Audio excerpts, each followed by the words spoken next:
Well, I can tell you that the width of the eye has been measured, and tropical cyclone Alfred is now 88 k's across the western edge of the eye, in approximately 40 k's from the coastline. So it remains a Category 2 system. As it moves across the Bay Islands, it will be Category 2, but it could possibly reduce to Category 1 as it crosses the coastline. This afternoon we're going to see a significant increase in gale force winds from about 4 o'clock, and people should not be out. It's anticipated now that the time of crossing the coastline is about lunchtime tomorrow. So we're already experiencing the impacts, the southern impacts of the cyclone. Last night we had damaging winds of about 110 kilometres an hour in some parts of the city. At the moment there's over 37,000 dwellings without power, and of course there are no crews available today, and those dwellings will be without power, mostly at Coolangatta and Kirra, I understand, close to 38,000 dwellings. The crews will start work just as soon as they possibly can when it's safe to do so. I'd like people to take a pen, if they have one, and write down this number. There's been a few problems with the reporting of power lines, fallen power lines. So the number to ring for fallen power lines is 131962, not 000. Don't clog the other resources, just go directly to 131962 for fallen power lines. It's important that they're registered so that the crews can get to them just as quickly as possible. We had 150 millimetres of rain at Springbrook overnight and 100 millimetres at Coolangatta. We have a 4 to 6 metre escarpment of the beach from Southport to Nobbies and complete beach erosion at Main Beach. Many of the structures beachside have been compromised. We have 285 work orders already in place, and the SES has 334 outstanding jobs. And they're not outstanding jobs, they're jobs outstanding. We know that the power lines can't be touched at the moment. I've mentioned that. Some residents have tried to assist us by cutting the debris and the tree trunks that have fallen across the roads. Please do not. There is concern of the possibility of broken offcuts becoming missiles, so please leave them alone, and the crews can likely return tomorrow afternoon to fix those. We've been repeating for days now that people should stay away from the beach, stay away from the sand, stay out of the water. Don't stand on any of the infrastructure to take photographs, because the foundations of much of the infrastructure has already been compromised, as already spoken about. So please listen to this warning. We've had another 2 teenagers rescued by Surf Life Saving Queensland at Southport just earlier today, and I understand from police that there are still about 4 kids in the water ignoring the warnings to get out. It's very, very foolish. It's very, very dangerous. There's 8 roads closed across the city, and the city's workforce is still at home and won't be returning until it's safe to do so. We've been advised of water over the road at Main Beach, but there shouldn't be people on the road at this point in time, although officers are on call if there is a desperate need. We'd ask people where there's road closure signage, please stop stealing the sandbags. People are stealing the sandbags and the signs are blowing away. So the signage needs to be there so that people are aware of a road being closed, and we certainly don't want that signage becoming a missile and causing additional damage. So leave the signs in place, please. After midnight on Friday and through Saturday, we understand that on current projections, the cyclone will transition towards the northern suburbs of Brisbane. In that case, we'll initially experience very severe wind impacts and rainfall, with the potential for flooding remaining of great concern. The slow-moving system actually is worse for our city. It increases the risk of very heavy rain over an extended period. So this, again, is a concern in relation to flooding. Major flood warnings have already been issued for the Logan and Albert rivers. Our storm surge modelling has been updated today from worst case scenario. So if you go to the city dashboard now, Google Dashboard Gold Coast, and you'll get the link, and you will see the most likely impact on display on our dashboard. You can Google, put your address in and see the likely impact as it is in real time, and that will be updated regularly. The waves are horrendous, the beaches are hazardous. Please listen to us and stay away from the beaches. I keep repeating that because somehow not everyone is listening. Expected rainfall totals over 24 hours are upward of 300 to 400 millimetres as the system crosses, with a cumulative total over 2 or 3 days of 800 millimetres. That messaging has been consistent all week and remains the same. We hope that things will start to improve Monday to Wednesday. There will still be showers remaining, but hopefully a lot less than we see over the next 24 hours. So in summary, the real risk remains the heavy rain over a longer period as the cyclone slows, collecting more moisture. From 4 p.m. today, we'd like to stress that everyone should stay home. The advice is that the event will significantly increase in intensity, and it's time to be safe at home. The strongest winds will be occurring during the time from 4 p.m. on today, and in that situation, it's recommended that if anyone has any concern about their safety in their home, they should go to the smallest room with no windows. So bear that in mind, and everyone, please stay safe. We will continue to update you as any more information becomes available, and of course we'll have another media call tomorrow. Thank you. Any questions for me before we invite someone else?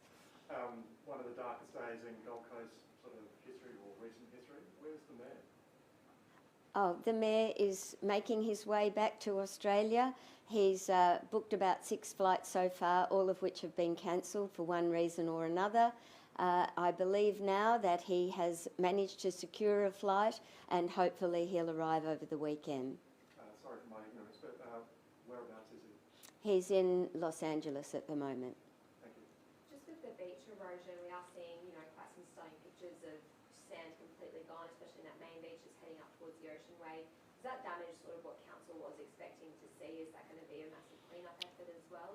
I think possibly it's occurred a little earlier than expected. I think at the crossing, or when the southerly impact of the crossing affects us most, was probably when we expected it to occur. It has happened earlier due to the size of the waves. I think we all know that there was a 12-metre wave recorded yesterday, and that's very significant. So along with the tides and the storm surge, we have seen that damage a little earlier. I noticed that Seaway buoy that recorded that 12-metre wave has since been disabled. Do you know what's happened to that buoy? I don't know what's happened to the buoy, I'm sorry. No. I did hear this morning, however, that they couldn't measure. And this looks like the back pass height has been... It has been fully exposed by the erosion, yes. I think some of it looks like some of it's been washed away. Is there anything that can be done about that until the storm passes? I haven't been made aware of that. Please talk through that on the council this morning about monitoring conditions in Currumbin Valley. Can you explain what's going on there, and can we see that alert for other areas of the city soon? I'm sorry, I missed that. I think it was just about flooding or potential minor flood alert for Currumbin Valley in the creek. Right. I think the coordinator will be able to update you on exactly what's happening there. It was mentioned, but that was as much as I know. You mentioned beach swimmers a few times and the people stealing sandbags off signage. How disappointing is that kind of behaviour? It's incredibly disappointing because we're in an emergency situation here, and everyone has been so good, all the agencies, in doing everything they can. And for people to put other lives at risk is just pure stupidity. And we've seen it in the water, and now we're seeing it where signage warning people of road closures because a road is underwater is blowing away because the sandbags have been removed. You can't imagine what enters someone's head to think that that's an okay thing to do in these circumstances. And on those warnings with the beaches, I know you're not police, but have you heard of anyone actually receiving one of those $16,000 fines? They're not on the spot fines. It would be a matter of charging a person and it going through the court process and a judge determining the level of the fine. We did investigate what the highest fine was in order to try and deter people from going to the beach, and it seems to be falling on deaf ears, and we just hope people will now listen when they see how big the swell is and that safety has been compromised for people already. Have you been briefed on anybody that has been charged for this? Not in this current event, no. Are there still lifeguards on duty? Not today, no. We can't be clearer. Everyone should be off the roads and at home almost from just immediately after this presser. It's serious, and the strong winds can't be underestimated. So the best thing to do is be home, and if it's not quite as windy as anticipated, who cares, as long as everyone's safe. Donna, this will be the last messaging. People will wake up in the morning. It seems as if the cyclone will be crossing over at that time in the morning. What should happen in the morning to basically still shelter in place? It's predicted that the cyclone will cross at lunchtime tomorrow, so there will still probably be significant wind and rain all morning, I would imagine, as it enters the coastline. People will need to still remain at home because that will last for a good few hours, I'm led to believe. So just stay safe, and we'll all be happy if we get through this without anyone being injured. Anything further? If not, I'll invite Mark Ryan to give you any update that you might like of a technical nature. Thank you, Acting Mayor. Yesterday I spoke about Gold Coast is not focusing on the crossing of this system, and that remains relevant this afternoon. So what we started to see from 6 o'clock last night were the impacts of the cyclone. Importantly, after it crosses, predicted at this stage at lunchtime tomorrow, the Gold Coast is continuing to experience strong wind and rain long into tomorrow afternoon and evening. So we're looking for Gold Coasters to constantly look out for that. From earlier this week, we started at that advice, the yellow colour. We've been talking about our warnings. We've been around orange and a couple of different messages around that for the last few days. In the next hour or so, the City of Gold Coast will move towards emergency warning, which is our red, our highest level warning, and we're going to ask people to shelter now. It's possible that we're going to ask people to shelter for 24 to 36 hours, and that's because, particularly around coastal areas, we could see destructive winds of gusts of over 155 kilometres an hour before, during and after this system crosses to the north of us. We've got significant resources available, but the best possible scenario is that we deploy none of them in the next 24 to 36 hours. If you go into floodwaters, if you leave your home and you're injured, what we're doing is we're running the potential of the injury to police, to fire, our SES volunteers. It's possible that if this system predicts or impacts us at the prediction, that they won't even be able to get in there. We're going to have significant amounts of trees down, and we're going to start seeing that. We've seen our Upper Currumbin catchment already hit minor this afternoon. And I think I spoke the other day that we will have, whilst we'll have an emergency warning across the entire Gold Coast, we'll also have alerts at the catchment levels, and we've seen the first one of those today. So we can expect more of those. I'm pleased to see we've had a significant amount of people jump onto our Gold Coast Alerts service, and throughout tonight into tomorrow, that's the best way. That'll alert you, but those that aren't signed up, if you go to the Gold Coast Disaster Dashboard, we're going to have that up to date, regular, and we'll be able to get that communication through to you that way. Post-impact, we've got plans in place. We've got resources in place. We've got Disaster Relief Australia who's come into the centre and they're now planning their resources. We've got a range of other state resources that we're talking with our district about. So we're going to be there. But for the next 24 to 36 hours, we need you to shelter in place, to minimise travel, because it's going to get very, quite dangerous from 4 o'clock this afternoon, potentially for 24 to 36 hours.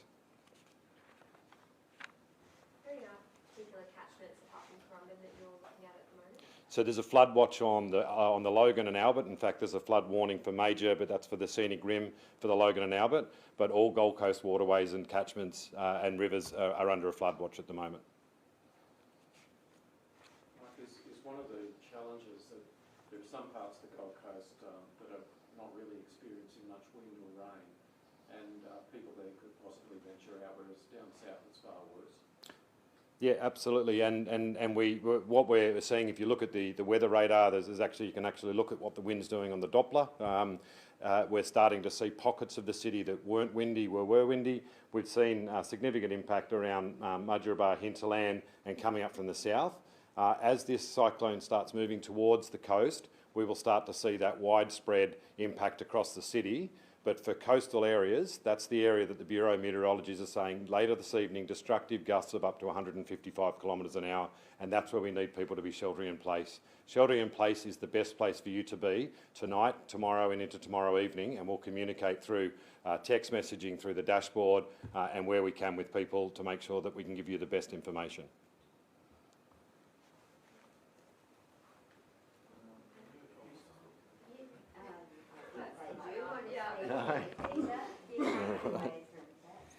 Good afternoon.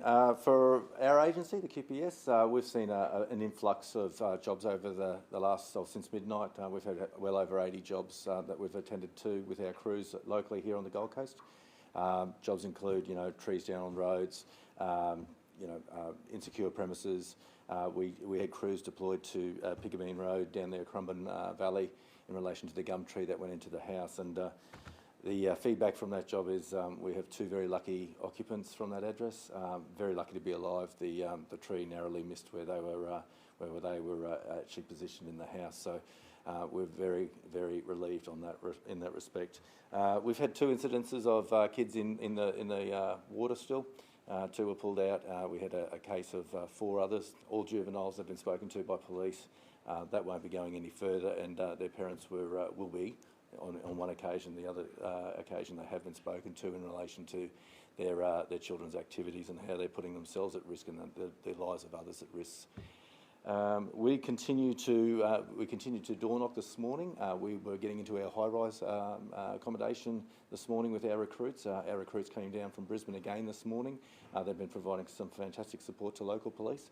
The high-rise situation was in relation just to balconies, equipment on the balconies, furniture, just giving people a reminder that it needs to come inside. And most people have been really good and have heeded that advice. And I want to throw it out there that 99% of people have been fantastic. It's just that 1% that's causing us a bit of angst. So our evacuation centres are being babysat by police. We've got police there 24/7.